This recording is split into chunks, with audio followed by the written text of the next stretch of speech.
प्रधानमंत्री मोदी पर टिप्पणी के बाद भारत सरकार का बड़ा एक्शन, मालदीव के हाई कमिश्नर को किया तलब।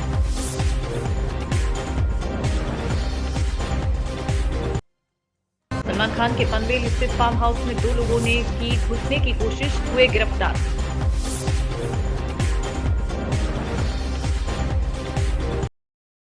राजस्थान उपचुनाव में करणपुर सीट से बीजेपी की हार, कांग्रेस प्रत्याशी रुपिंदर सिंह जीते।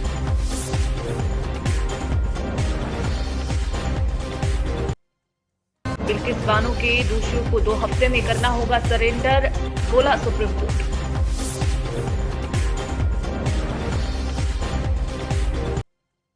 मायावती ने यूपी सरकार से मांगी सुरक्षा, गेस्ट हाउस कांड का भी किया जिक्र।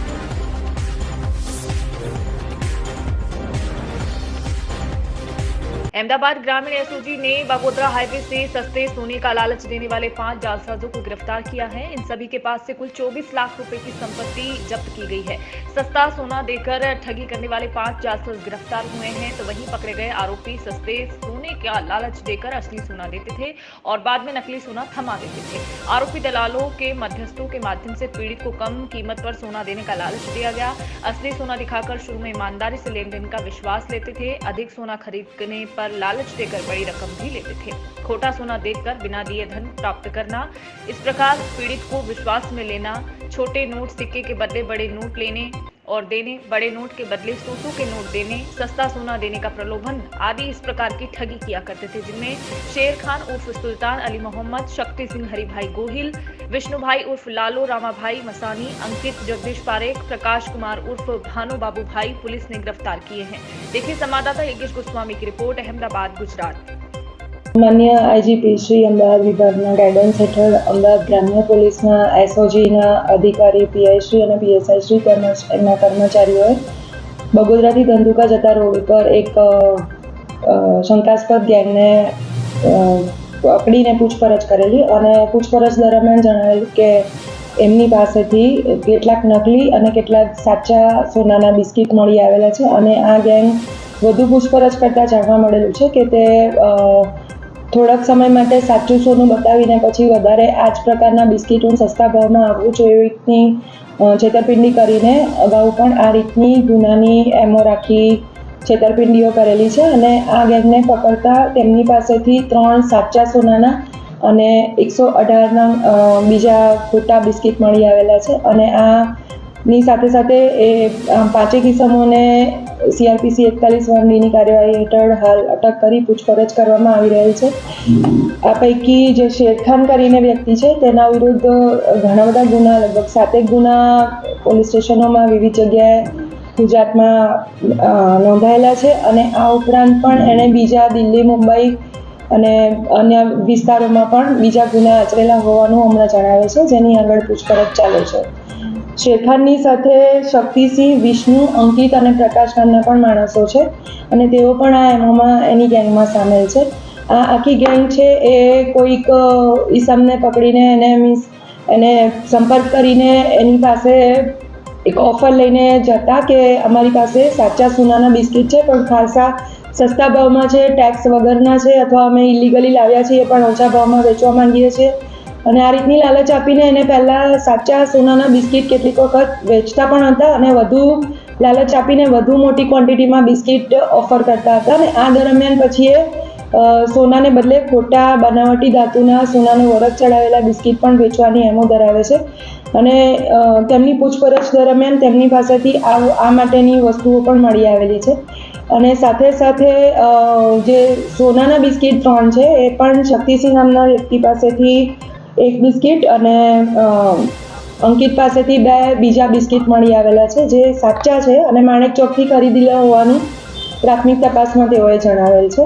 આ ઉપરાંત તમામ નકલી બિસ્કિટ જે છે 118 એ પણ એક નંગ આશરે 2500 રૂપિયાની કિંમતનું હોવાનું જણાય છે, જેની પર આછો પાતળો સોનાનો વરખ કરેલો છે અને એ તમામ નકલી બિસ્કિટ શેરખાન પાસેથી જમા લેવામાં આવેલા છે। આ નકલી બિસ્કિટ મેડમ ક્યાંથી લાવ્યા હતા અને આરોપીઓ હવે કઈ જગ્યાને ટાર્ગેટ કરવાના હતા? આ લોકો હાલ બગોદરાથી ધંધુકા રોડ પર મળી આવેલા છે અને આ સિટી વિસ્તારમાં ફરતા હોય અને આસપાસના અમદાવાદ જિલ્લાની આસપાસના વિસ્તારમાં કોઈની સાથે સંપર્ક કરવાનો પ્રયત્ન કરતા હોય પ્રાથમિક દ્રષ્ટિએ જણાય છે અને એની પૂછપરછ અમે કરી રહ્યા છીએ. આમાં સાહેબ જે પકડાયેલા છે એમાં કોનો શું રોલ રહેતો આ સમગ્ર ગેરરીતિમાં? આ ગેરરીતિમાં મુખ્ય રોલ શેરખાનનો છે અને લીડર તરીકે વર્તે છે અને તેની સૂચના અનુસાર જ શક્તિસિંહ અને બીજા લોકો કામગીરી કરે છે. એમની સાથે વિષ્ણુ અને અંકિત છે જે ડ્રાઈવર तरीके वर्ते हैं. ओमकार फाउंडेशन अहमदाबाद ने नवे दिव्यांग पतंग महोत्सव का आयोजन किया है जिसमें 500 से अधिक विकलांग बच्चों ने भाग लिया. इस अवसर पर परम पावन ओम ऋषि रितेश भाई उपस्थित थे. Omkar foundation trust NG Ahmedabad द्वारा नवे दिव्यांग पतंग महोत्सव को आयोजित किया गया जिसमें बता दें कि पालड़ी इलाके में अन्नपूर्णा पार्टी प्लॉट में इस कार्यक्रम को रखा गया है जहां कार्यक्रम के दौरान अहमदाबाद के एलिस ब्रिज क्षेत्र से विधायक अमित भाई शाह भी मौजूद रहे. इस दौरान विकलांग लोग भी चाहे तो हिमालय पर चढ़ सकते हैं. विकलांग बच्चों को मंच प्रदान करने के उद्देश्य से यह दिव्यांग पतंग महोत्सव का आयोजन किया गया जहां दिव्यांग बच्चों ने बढ़ चढ़कर हिस्सा लिया. संवाददाता योगेश गोस्वामी की रिपोर्ट, अहमदाबाद, गुजरात. મારું નામ પ્રકાશબા દિલીપસિંહ વાળા છે અને જે આ 9મો દિવ્યાંગ પતંગ મહોત્સવ છે ગુરુજીના આશીર્વાદથી તેમણે જે આયોજન કરેલું છે તે ખૂબ સરસ છે અને એના કારણે મારા દિવ્યાંગ બાળકને ઘણી મજા આવી. 5 વર્ષથી. કેવો અનુભવ રહ્યો છે ગુરુજીનો? 5 વર્ષ સરસ. તેમનું આયોજન પણ સરસ હોય છે. આની તેમાં તમે તમારા બાળકને લઈને આવ્યા છો, કેવો અહેસાસ છે? સરસ, એને ખૂબ મજા આવી અને એન્જોય કર્યું એણે. અમદાવાદથી છું. આ પ્રોગ્રામ ઓમકાર ફાઉન્ડેશનના ગુરુજી દ્વારા રચવામાં આવેલો છે. બહુ જ સારું એવું અહીંયા આયોજન કરવામાં આવેલું છે. દરેક દિવ્યાંગોને ખૂબ જ સારી રીતે ન્યાય આપવામાં આવેલો છે. પતંગ છે અને વસ્તુઓનું કીટ વિતરણ કરવામાં આવેલું છે. દરેક લોકો જે છે દરેક દિવ્યાંગ જે છે એ ખૂબ જ અહીંયા એન્જોય કરી રહ્યા છે અને એ બદલ હું ગુરુજીને ધન્યવાદ પાઠવું છું. Thank you. આ 9મો પતંગ મહોત્સવ છે. છેલ્લા 9 વર્ષથી ઓમકાર ફાઉન્ડેશન ટ્રસ્ટ દિવ્યાંગજનોની સ્વરોજગારી, એમના સર્વાંગી વિકાસ માટે કાર્યરત છે.